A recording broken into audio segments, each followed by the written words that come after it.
Donc, on va se reprendre la partie hop, antivirus et on va voir un peu quelques concepts encore avant de passer directement à l'attaque. Donc, on avait vu qu'il y avait deux évasions à faire, évasion sur le disque et en mémoire, et on avait vu les détections statiques. On rappelle détection statique par opposition à dynamique ou l'analyse heuristique, dite comportementale. Donc, en statique, on fait quoi? Eh ben, on va aller récupérer des sommes de hash, on va faire des hash, fonction de hachage, récupérer la somme du hash et la comparer avec une base de données. Ok? C'est ce qu'on appelle le fonctionnement par signature. Ok? Vos antivirus font ça, ils téléchargent des mises à jour. Les mises à jour, c'est quoi? Ben, c'est des définitions de virus. Et ces définitions de virus sous forme de hash. On a aussi, plus évolué, une base de données aussi également, mais cette fois-ci avec des séquences d'octets incorrectes. Et pareil, par analogie, on va essayer de comparer et voir s'il n'y a pas bah, une séquence d'octets incorrecte qui voudrait dire qu'il y a une action malicieuse. Donc, vous l'avez compris, eh ben, avec cette méthode, c'est bien sûr la vitesse, la vérification de petites séquences d'octets par rapport à un programme potentiellement énorme avec plusieurs bibliothèques peut prendre un temps comparativement long par rapport aux millisecondes nécessaires pour hacher le fichier entier et comparer le hachage dans une base de données. En tant que tel, un compromis est parfois fait par l'antivirus, tout simplement. Il va hacher que de petites sections du fichier pour les vérifier par rapport à la base de données plutôt que de hacher l'ensemble, le tout. Cela réduit évidemment l'efficacité de la technique, mais augmente quelque peu la vitesse. Donc un antivirus, c'est quoi? Eh ben, c'est un mélange de détection statique et de détection dynamique. Ok? Donc, lorsque les méthodes de détection de virus malveillants statiques examinent le fichier lui-même, les méthodes dynamiques examinent le comportement du fichier. Il y a plusieurs façons de faire ça. Donc, les antivirus vont passer par un exécutable en ligne de commande et vont vérifier l'execution flow, tu vois, le flux d'exécution. Ok. Qu'est-ce que ça va faire séquentiellement? Et il y a souvent des règles prédéfinies en fait qui vont détecter s'il y a une action malveillante de la part du script, de la part du programme de la part de l'acteur. Par exemple, est-ce que le programme accepte-t-il un site web connu ou un site web bizarre? Est-ce qu'il va chercher à se connecter à tort? Est-ce qu'il essaie de modifier des clés de registre dans le registre Windows? Tout ça, forcément, ça va mettre la puce à l'oreille à l'antivirus. Ok? Et l'antivirus peut savoir comment le virus ou le programme a l'intention d'agir et prendre des décisions en conséquence. On peut également l'exécuter dans un sandbox, ok? Donc en virtualisant, et on va analyser. C'est pour ça qu'on parle d'analyse comportementale. On va analyser un petit peu ce qui s'y passe, et si on voit qu'il y a des choses malveillantes, on va le mettre en quarantaine, et ça part sur le cloud, et c'est partagé à tous les acteurs en disant, regardez ça, c'est un nouveau virus qui vient d'être détecté. Donc éviter ces mesures est parfaitement possible, bien que beaucoup plus difficile que d'échapper aux techniques de détection statique. Ok? Donc les sandbox ont tendance à être relativement distinctes en plus. Donc c'est pratique, mais on peut vite demander ou scripter en fait et dire au virus, écoute, si jamais tu vois que tu es dans un environnement sandbox, s'il n'y a aucun ventilateur installé qui est répertorié, s'il n'y a qu'une interface graphique ou non, si il y a VM Tools par exemple qui est installé, ça mettra des puces à l'oreille au virus entre guillemets, et là on lui dira écoute, tu restes en stase, ok? Pour l'instant tu fais rien, le temps d'être scanné, et au moment où l'antivirus est dupé et qu'il croit exécuter quelque chose de légitime sur le PC de la cible, là, le virus se réveille, entre guillemets, et passe à l'attaque. Ok? Donc ça peut être un moyen de contourner. De même, avec l'analyse de flux logique, le logiciel antivirus fonctionne toujours avec un ensemble de règles pour vérifier les comportements malveillants.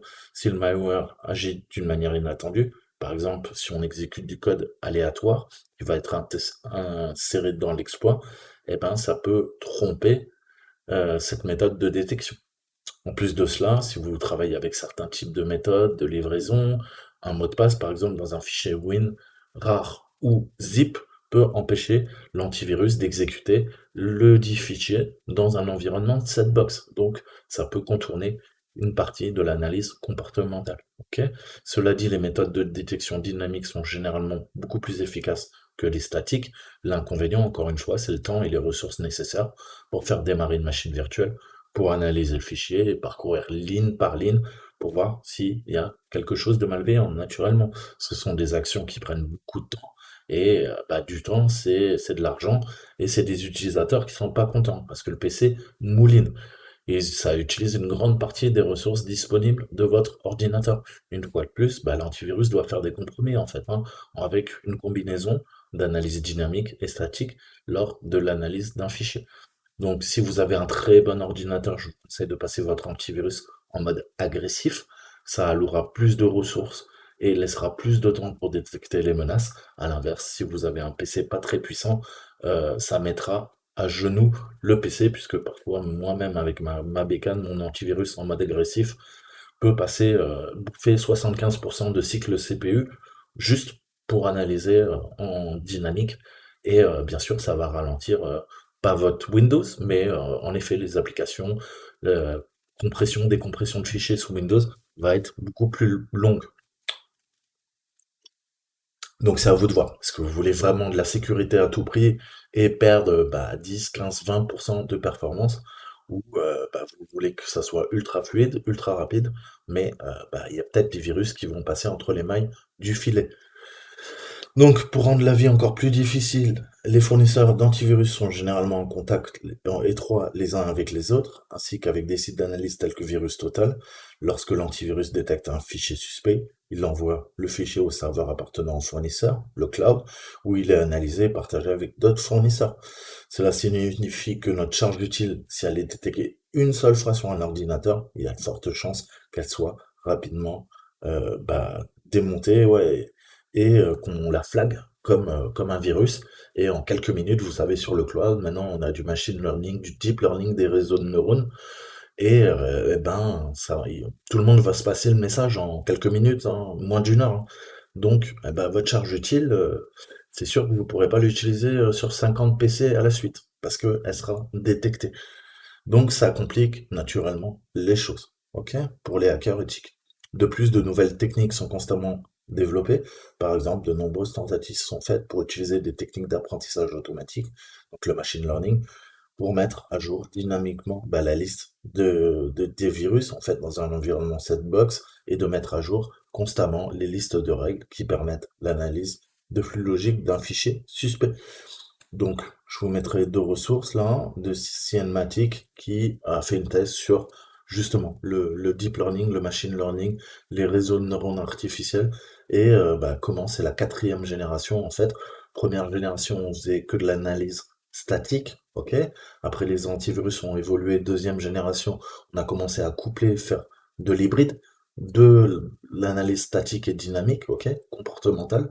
Ensuite, on a eu la troisième génération d'antivirus qui était connecté constamment à Internet via le cloud et bah, qui upload en temps réel, qui scanne non seulement avec leur moteur, mais également via un moteur déporté sur le cloud dans des data centers qui vont faire d'autres actions pour essayer de détecter les menaces. Et là, maintenant, on arrive à la quatrième génération. Bien sûr, on a du statique, bien sûr, on a du dynamique, bien sûr, on a du cloud, mais en plus, sur le cloud, maintenant, il y a des machines de deep learning, de machine learning et qui vont elles aussi essayer de détecter bah, des choses bizarres, ok, comme des IDS, des HDS, des sons de réseau. Donc si il se passe des paquets réseau bizarres, s'il y a un comportement bizarre, s'il y a des actions bizarres de la part d'un acteur, de la part d'un PC, de la part d'un virus ou d'un logiciel, en temps réel, on va pouvoir donc faire une sorte de défense par strat, ok, comme un millefeuille, et on va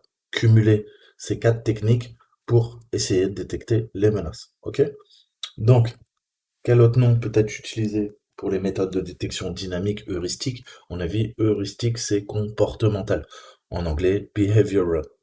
Si un logiciel avait divisé un programme en petits morceaux qu'on appelle des chunks d'ailleurs, et on les hache via une fonction de hachage en vérifiant les résultats par rapport à une base de données.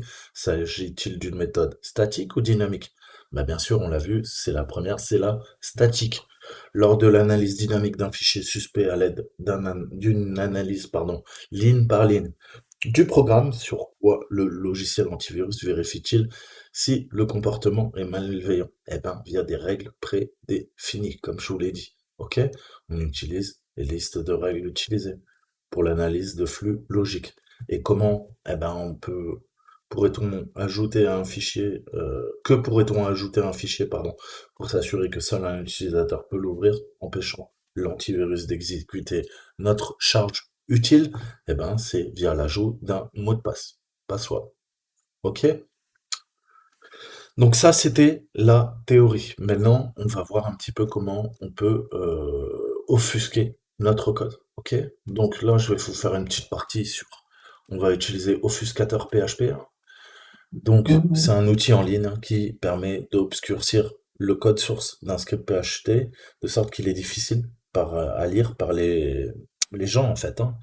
Et le but, c'est que la rétro-ingénierie est de compliquer un tant soit peu l'analyse du code parce qu'on veut protéger sa propriété intellectuelle, etc., etc. Mais ça peut être aussi une technique pour leurrer les antivirus. Et c'est exactement ce qu'on va faire. Pour leurrer l'antivirus, on va renommer le nom des variables, les interfaces, les noms de classes, les fonctions en caractères et en nombres sans signification. Les espaces et les lignes vides, les commentaires seront supprimés et les chaînes, à l'exception des blocs et redox, peuvent être encodés. Donc si on les encode, on va faire une sorte de chiffrement. Ok? On va crypter tout ça et c'est ce qui va permettre de tromper tout simplement l'antivirus. Donc on va voir un petit peu le réglage qu'on va utiliser et cet outil qui est très sympa va offusquer notre code PHP. Parce qu'est-ce qu'on a vu dans la précédente vidéo? On a vu qu'on pouvait militariser une image. Ok, j'ai pris une image et j'ai fait un test. Pour l'instant, ma charge utile n'était pas militarisée. Il n'y avait aucun virus dedans. Maintenant, je vais générer un web shell, ok, ça sera un web shell en PHP qu'on va militariser et on va offusquer le code. Donc pareil, offuscation. Revenons au secteur militaire. L'offuscation, l'assombrissement, l'obscurcissement ou le brouillage, ok? C'est une stratégie de gestion de l'information qui vise à obscurcir le sens qui peut être tiré d'un message, ok? Cette stratégie peut être intentionnelle ou involontaire. Donc, je vous ai dit, on utilise beaucoup de techniques, soit du renseignement, soit de l'armée. Eh ben, on parle également d'offuscation au niveau du code, ok? Ça permet, en matière de protection de la vie privée, par exemple, protéger les données personnelles ou la gestion de la réputation numérique d'une entreprise, d'un État, d'un particulier. Mais c'est aussi des techniques et des tactiques de guerre, en fait, hein, où, on va sauvegarder la confidentialité des informations. Donc c'est ce qu'on appelle de l'OPSEC et de l'INFOSEC. Ok? Sécurité des opérations, sécurité de l'information. Donc on peut parler de masquage ou d'opacification. Ok? Donc l'offuscation, je l'utilise tout le temps, mais à la base, c'est vrai que c'est un néologisme d'emprunt lexical qui est tiré de l'anglais. En anglais, on dit offuscation. Mais en latin, on a offuscare. Et offuscare, c'est ob, donc devant, et fuscus, ça veut dire sombre. Donc, on voit qu'il y a quand même comment dire, une sémantique, pas ah merde, un lien direct avec le latin. Mais c'est vrai qu'il y a des gens qui aiment pas ce terme offuscation, parce que c'est vrai que c'est tiré de l'anglais. Donc, grosso modo, on va faire très très simple, mais c'est utiliser des moyens cryptographiques. Ok, l'offuscation, eh ben, elle a été utilisée depuis la nuit des temps en fait. Mais si on en revient juste à la Seconde Guerre mondiale, je peux vous parler des bombardiers britanniques et américains qui utilisaient des paillettes d'aluminium. Ok, dans le jargon militaire, ces paillettes d'aluminium, on appelle ça du chaff. C-H-A-2-F. ok? Donc quand elles sont lâchées au moment opportun, ça brouille les signaux des radars allemands à l'époque. Ça empêchait les opérateurs ennemis de les localiser et de signaler leur position aux chasseurs de l'Axe. Aujourd'hui, le chaff est toujours utilisé. Ça va permettre de détourner si jamais on a un missile guidé par radar au cul et qu'on est pilote de chasse. Eh ben, pour tromper au dernier moment le missile, on va également avoir recours à ces paillettes d'aluminium. C'est toujours utilisé aujourd'hui.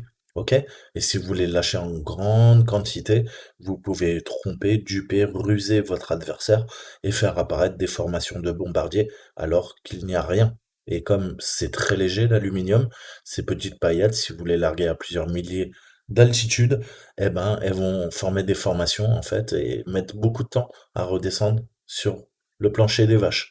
Donc ça permettra de créer de faux échos. Là, on commence à rentrer dans la guerre électronique, electronical warfare. Ok?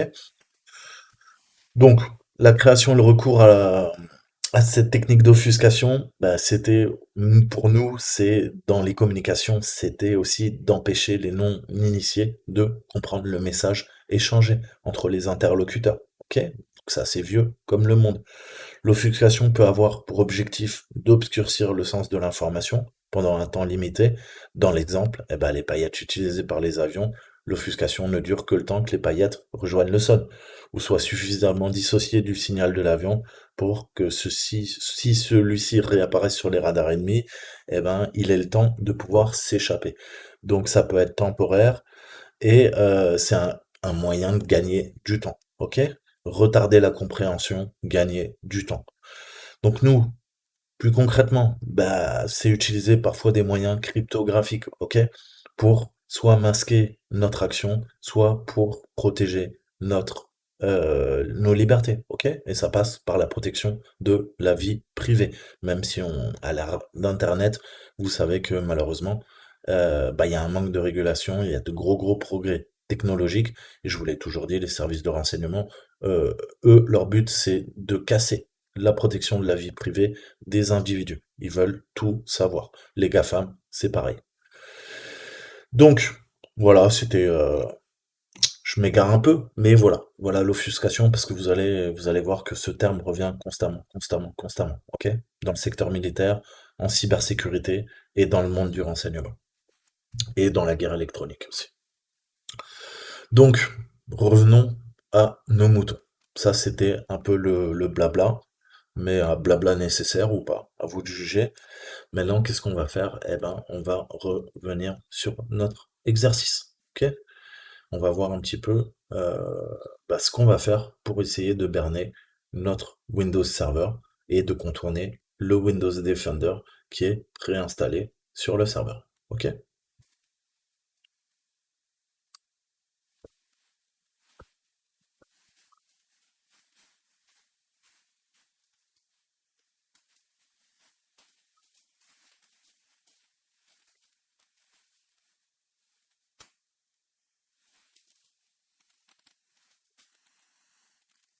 Donc, malheureusement, comme à chaque fois que je me reconnecte, il va falloir que je relance la cyberattaque. Donc là, je vais relancer le proxy. On va récupérer la main également. Pourquoi il veut pas me le... D'accord, t'as décidé de m'emmerder, toi. D'accord, je peux plus bouger mon truc. Donc là, j'ai relancé le shuttle sur la machine de prod Note Linux. Ok? Première étape. Deuxième étape, qu'est-ce qu'il faut que je fasse? Deuxième étape, bah, c'est me reconnecter via l'attaque passe de H sur quoi? Eh ben, sur le deuxième serveur. Le guide serveur, qui est le Windows Server. Et grâce à ça, on va rebondir sur la troisième machine. Ok? Donc là, je suis désolé, hein, je récupère ma commande. J'ai pas envie de me prendre la tête parce que je me rappelle plus du H par cœur. J'espère que vous m'en voudrez pas. Je vais retrouver ma commande. On va faire ça tranquillement. Voilà. Ok? Donc là, connecté au 200, pivot sur le 200 pour pouvoir attaquer le 150. Et à partir du 150, on va attaquer le PC de Thomas. Toujours un Windows Server, mais en 100. Ok? Ça, c'est bon. Par contre, vous vous rappelez, on aille dans mon arborescence Windows, on va récupérer Chisel, et là, il faut que je remette en place le pivot naturellement. Donc, comment on fait ça? Bah, vous vous rappelez, je l'avais appelé Chi. Ce qu'on va faire, Chi. Ensuite, quelle était la commande? On passe en mode serveur, ok? Je veux quoi? Je veux le port. Le port, j'avais mis 18 000 de mémoire et je voulais une connexion en SOX 5. Ça tombe. Maintenant que j'ai lancé le serveur, qu'est-ce qu'il me faut? Eh ben, il me faut mon client. Donc là, on va lancer notre client. Alors, pareil, hein, désolé, je reviens un peu.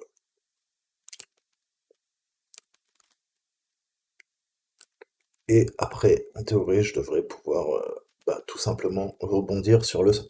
Mais si je fais pas ça, eh ben, ça va pas marcher. Donc là, c'est bien ça. Qu'est-ce que je demande maintenant? Eh ben, je demande de me connecter sur le 8081 SOX 5 sur le port 5000, j'ai de sérieux doutes. C'est le port 18 000.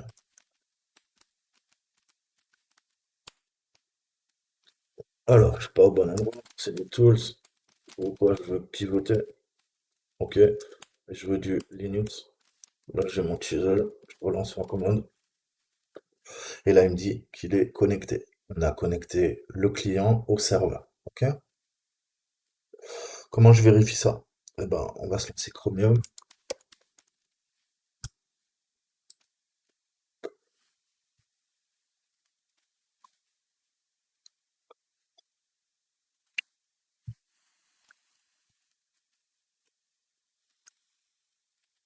Et je vais essayer de déplacer mon Firefox s'il veut bien. Je crois qu'il a décidé. Non, il a décidé de m'emmerder jusqu'au bout.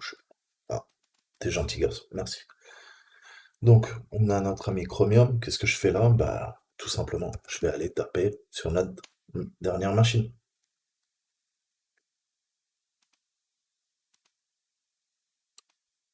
Là, en théorie, je devrais pouvoir me connecter. En théorie, je dis bien en théorie. Quelque chose qui bloque, quoi. Ça passe pas.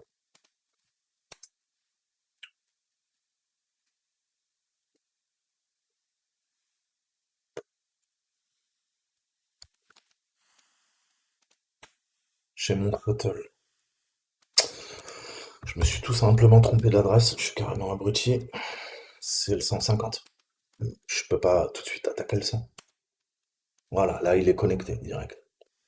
Voilà, je fais des bêtises. Et là, on a notre connexion. Donc, pendant que ça charge, on va voir un petit peu comment militariser notre charge utile à un web shell en PHP. On va tout faire en PHP. Donc PHP, super langage que je vous conseille d'apprendre. Et on va voir un petit peu ce qu'on va faire. Donc le piratage du PC. On a besoin de notre point de téléchargement. On avait vu qu'on pouvait uploader des images sur le site de Thomas. Eh ben, c'est ce qu'on va faire. On va reprendre notre belle image Gotsi et on va essayer de contourner l'antivirus, ok? Hein. Donc, on va construire notre payload, hein, et on va récupérer ce qu'on a besoin. Et ensuite, on va voir l'offuscation. Donc déjà, on va voir la charge utile. Vous vous rappelez que on a vu notre fonction d'œil, ok? Celle-là, elle est déjà préexistante. On n'a rien inventé, c'est quand on a analysé notre code source, on a vu qu'elle est présente là. Nous, tout ce qu'on a fait, c'est modifier ce qu'il y avait à l'intérieur. On a récupéré la ligne comment, et dans notre ligne comment, on va bah, exécuter notre payload. Ok, au niveau de l'image, on va réutiliser exif qu'on avait vu, mais la fonction d'hide, elle était préexistante. On la garde, celle-là, il n'y a pas de problème. Maintenant, voyons ce qu'on change en fait. Euh,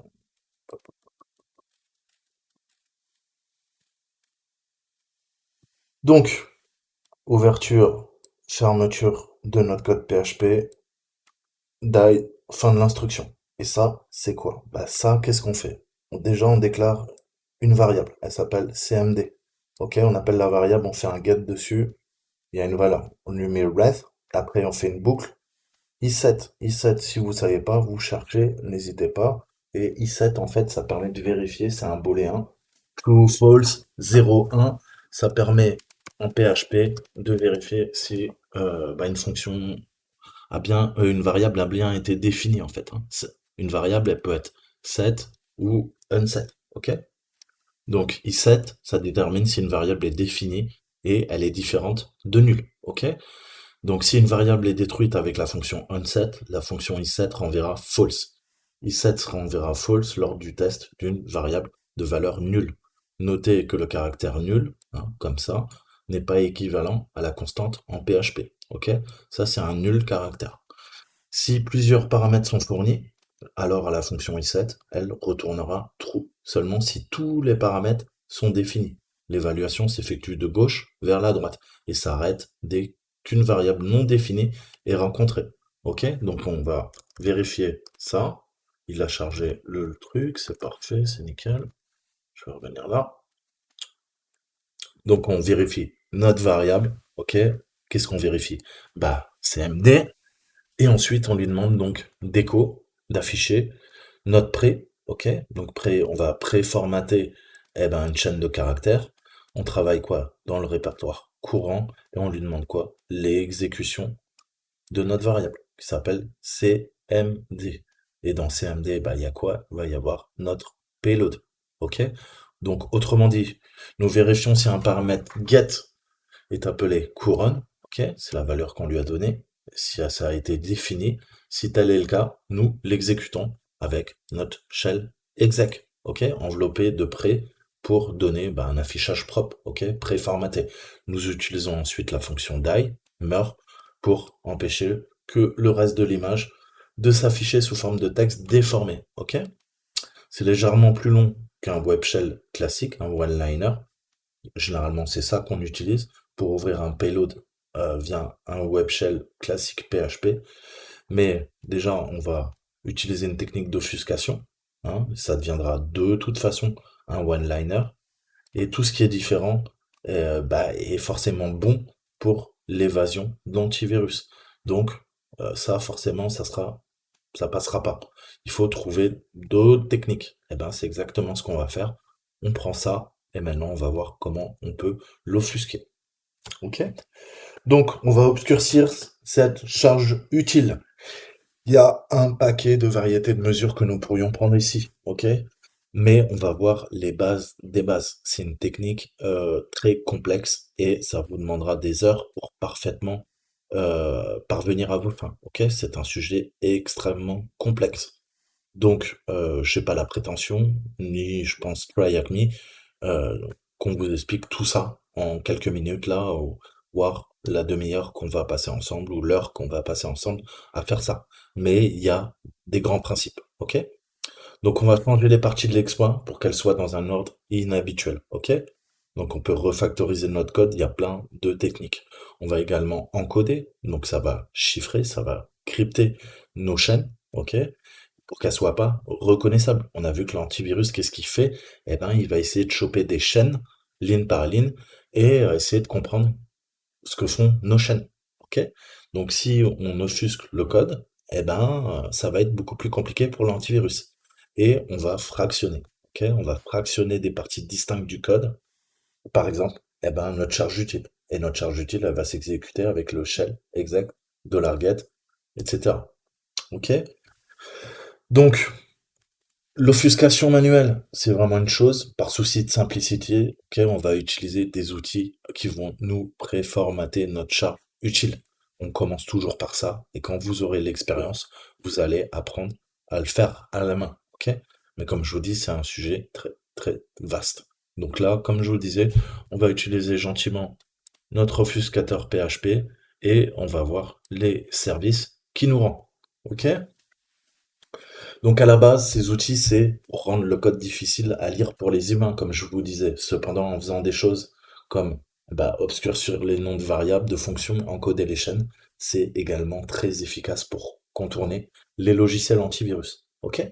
Donc qu'est-ce qu'on fait? On récupère notre charge utile qui est là. et on va la passer à la moulinette. Donc je la prends et vous voyez qu'en bas là, bah, il y a toute une série de paramètres. Ok? Donc nous, les paramètres qu'on va utiliser, c'est cela. Remove comments, retirer les commentaires, ok? On va obscurcir les noms de variables, on va encoder les chaînes de caractères, on va retirer tous les blancs, ok? Les espaces, white space. On va également obscurcir les fonctions et les noms de classe, ok? Au niveau de notre code source. Et on va utiliser des valeurs hexadécimales pour les noms, ok? Donc, numbering, préfixe length, donc ça c'est au niveau de la longueur, au niveau du hash en MD5, et si on met un délimitateur au niveau du préfixe, là on n'en met aucun. Donc rien, 1, 12, numérotage. Ok, 1, 12, on est bon, et on va tout cocher. Coder les chaînes jusqu'à les noms de classe. Ok, c'est parti. Tac.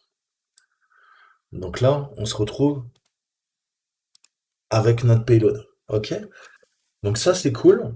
On va pouvoir bah, maintenant l'utiliser en fait, hein, et voir un petit peu si ça fonctionne.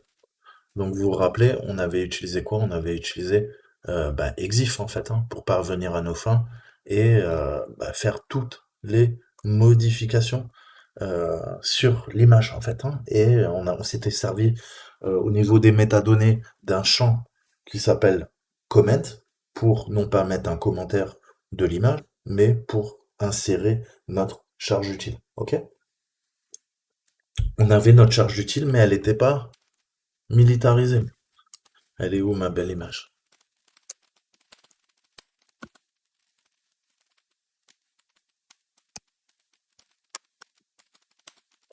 Voilà. Exif Tool, c'était Cake, mais c'est pas l'original, c'est la Gotsi Gotsi.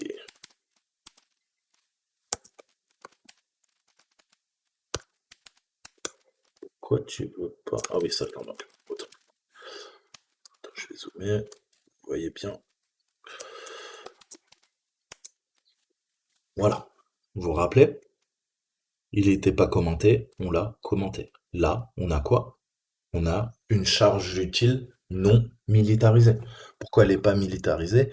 Parce qu'on avait fait un test. On voulait juste qu'il nous affiche du texte. Et en effet, on avait vu dans la précédente vidéo, il nous avait affiché bah, test payload. Pas de souci. Maintenant, on va militariser notre charge. Ok?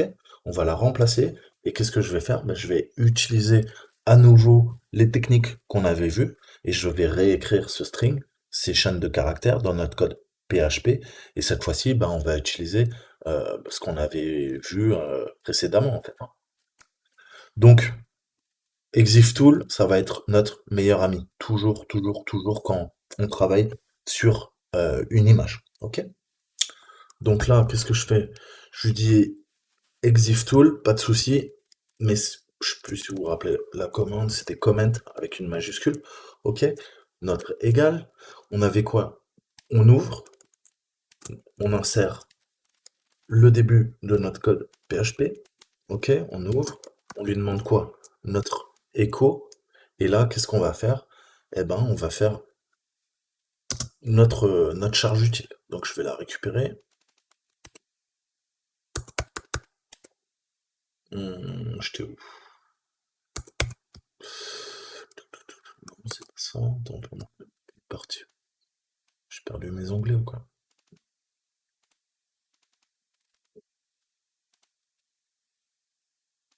Ah oui, c'est vrai. L'écho a été aussi encodé en hexadécimal.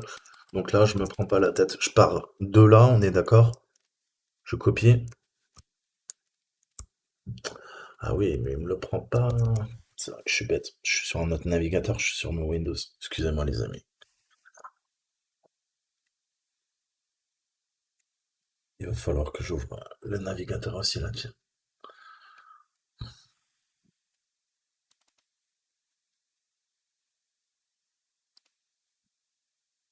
Donc, bah, il va falloir notre try at me, il n'y a pas de secret, et notre PHP Obfuscator.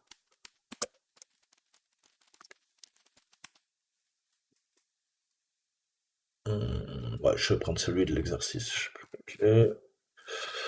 Alors, tac. Donc, la partie là, ok. On va utiliser l'outil.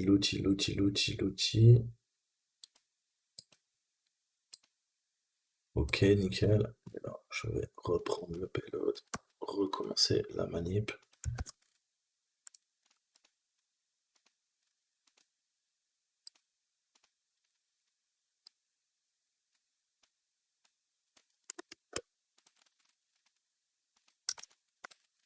Ok.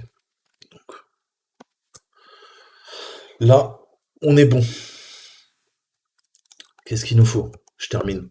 Mais double côte, parce que bah, sinon, forcément, ça va pas le faire. Et je récupère.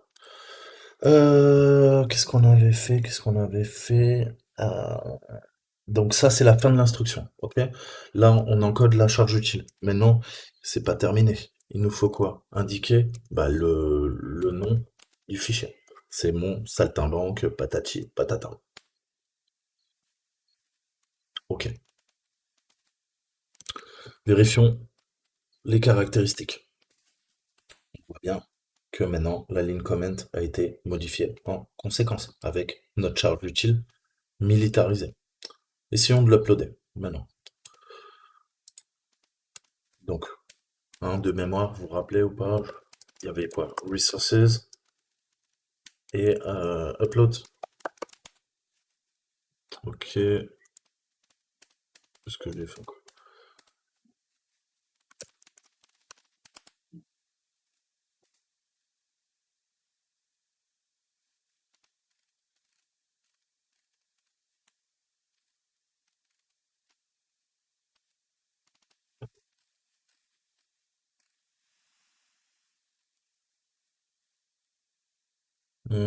Ressources, uploads. Ouais, je crois que c'était ça.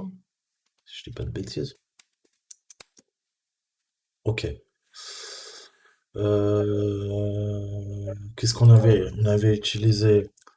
Ah oui, il y avait notre I Love Ruby. On va essayer Thomas. C'était Thomas de mémoire. Et je vais juste récupérer pareil.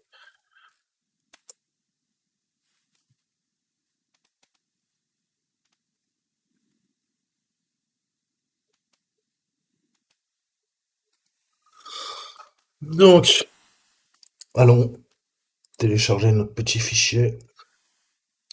Elle est où ma belle image? Alors oui, il faut que je la renomme aussi, parce que sinon, bah, il va me dire que le fichier est déjà présent. Donc on va la renommer, que je fasse pas de bêtises. Hop, on va aller dans mon home.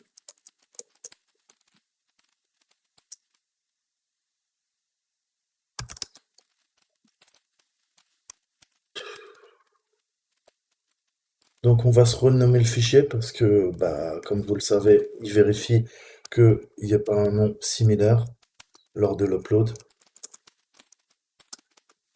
Ok, je vais l'appeler Gauthier 1. On va itérer. Pardon.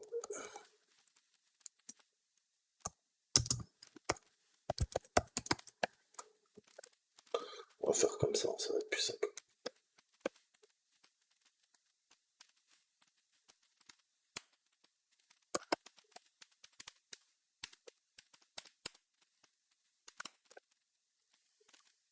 Donc, testons.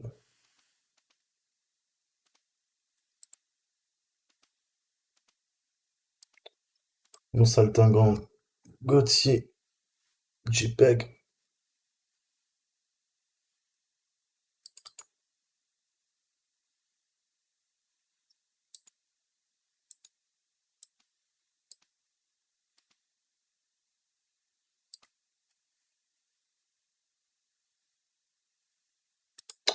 Ok, maintenant qu'est-ce que je fais? Ben, je vais l'appeler via un get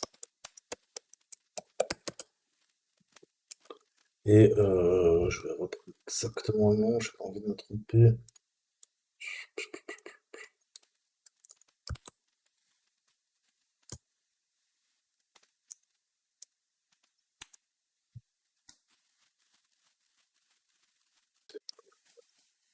Donc là, on voit qu'on a une erreur. Ça passe pas. Donc il va falloir qu'on réencode notre payload, ok? Euh, En fait, comme ça s'est passé dans une commande bash, on doit échapper les signes dollars pour éviter qu'ils soient interprétés comme des variables bash. Et là, on voit que il y a un problème au niveau de la syntaxe, ok?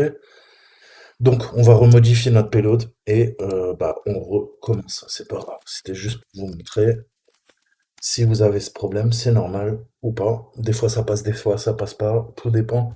Mais qu'est-ce qu'on a fait? On vous rappelez, on a utilisé ExifTool pour réencoder notre payload.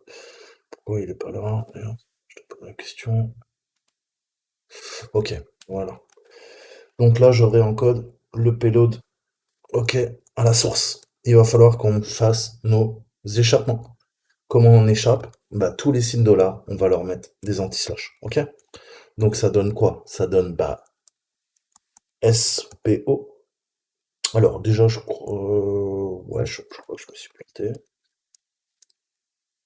Pourquoi c'est PO? Ah, il me l'a fait autrement. Lui, il l'a appelé T, la variable. D'accord, ok. Autant pour moi. Distrait tout seul. Donc, on réencode tout. Boum, boum, boum, boum, boum, boum. On repart du zéro. Donc, TO devient T anti-slash 0. Et ainsi de suite. Ok? Ça va permettre de faire l'échappement. Et bah, c'est le plus dur de penser à ça. Parce que, bah voilà. Dès que vous allez avoir 1 dollar, il va falloir absolument l'échapper. Donc là, en plus, moi, je le fais au mauvais endroit. Je me déconcentre en vous parlant. Donc voilà. Anti-slash S plutôt. Anti-slash S, ok. Et on va faire ça bah, pour toutes les variables en fait. Là, il va falloir un anti-slash. Base code, die. Donc là, je crois qu'on est bon. Si je dis pas de bêtises, il y en a un, 2, 3. Et le shell exec aussi. Il est où mon shell exec? Ouais, je l'ai modifié. Le base 64. Ouais, j'en ai oublié. Ok. Là, ça me semble bon. Donc, pareil, je réencode en GOTC2. Ok. Dis, tu as erreur. C'est quoi?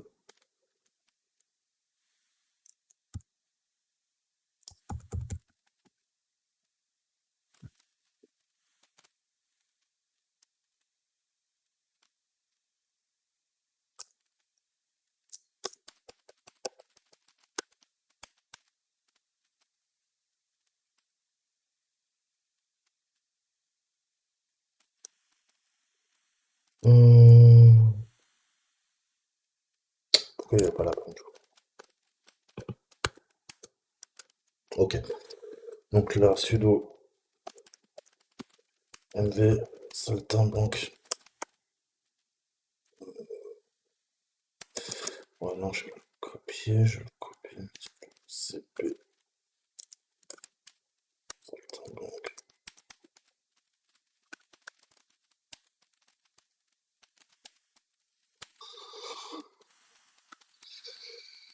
Je la renomme.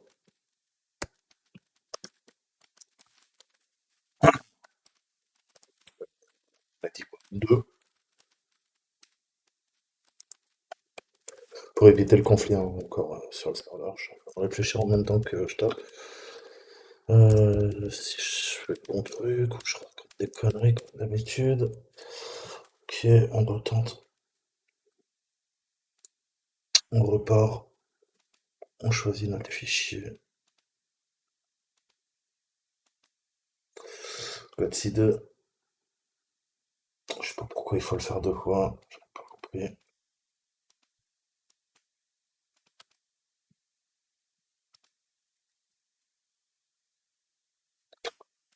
Ok.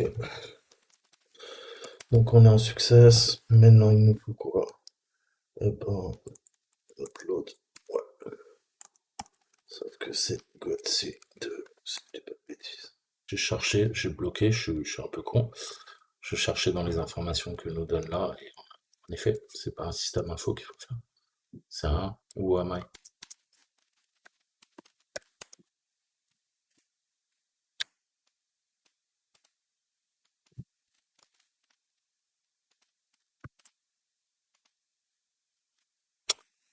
Voilà.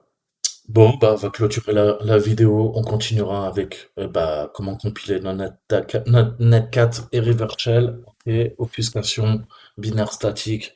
On va voir un peu ça, énumération. Et enfin, notre escalade de privilèges. Une fois que ça sera fait, eh ben, on verra les techniques d'exfil et de post-exploit. Et enfin, on fera le compte-rendu du rapport. Je vous montrerai un exemple d'un gars qui l'a fait, parce que j'ai pas envie de tout retaper, franchement, en français, ça me casse les pieds.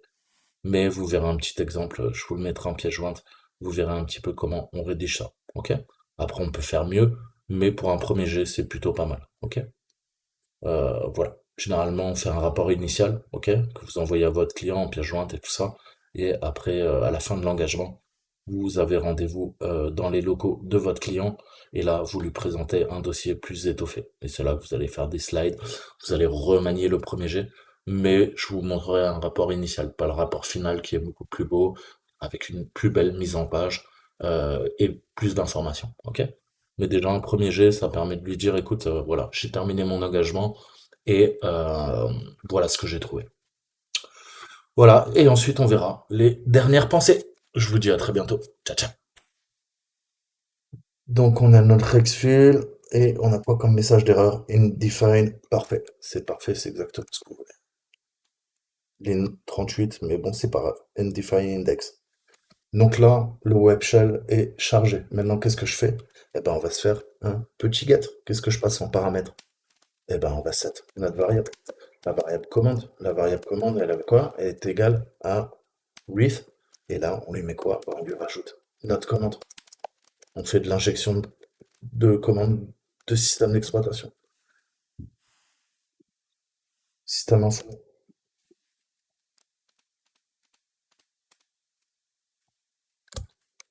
s'il te plaît. Tu saches. Et voilà. On voit que l'attaque par injection de commande, bah, pas de problème. D'abord, on a quoi? On a notre image qui est chargée. Il charge toutes les métadonnées. Donc, qu'est-ce qu'il fait? Bah, il charge les métadonnées. Et à un moment, on arrive quoi sur quoi? On arrive sur la ligne commentaire. Et là, ça ouvre notre porte dérobée. OK? Et là, qu'est-ce qu'on voit? Bah, ça nous permet de récupérer les informations. Donc, c'est du Xen. Donc, on sait que la machine est virtualisée, c'est sûr. HV, il y a un hyperviseur qui s'appelle Domu. On est en Angleterre, la time zone, on récupère les KB installés, 5 hotfix. On a notre serveur DHCP. On a les adresses IP, une en IPv4, l'autre en IPv6. Et ouais, un hyperviseur a bien été détecté. Donc on sait qu'on tourne sur un environnement, une machine virtuelle. OK? Donc, est-ce qu'il y a des trucs à répondre? Je sais pas. On va faire ça tout de suite. Donc voilà, j'espère que vous avez compris un peu le principe. Et vous voyez que, bon, là, c'est un exemple facile. Après, contourner des antivirus payants, il y en a qui sont plus costauds que d'autres. Les plus durs, ce sont Bitdefender et Kaspersky. Ce sont les meilleurs antivirus. Donc, quel est le nom de l'hôte? Bah, hostname, c'est Reef. Donc on l'a. Et quel est l'utilisateur courant inclus dans le domaine? Mhm.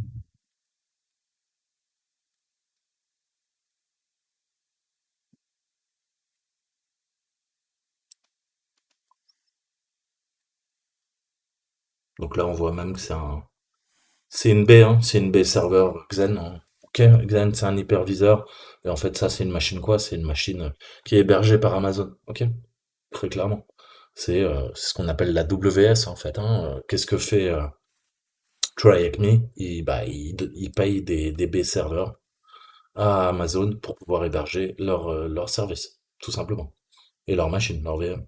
Ok? Et là, on est en train d'attaquer le serveur, quoi. Alors, j'arrive pas à comprendre. Qu'est-ce qui est Windows User, c'est ça? tu vois?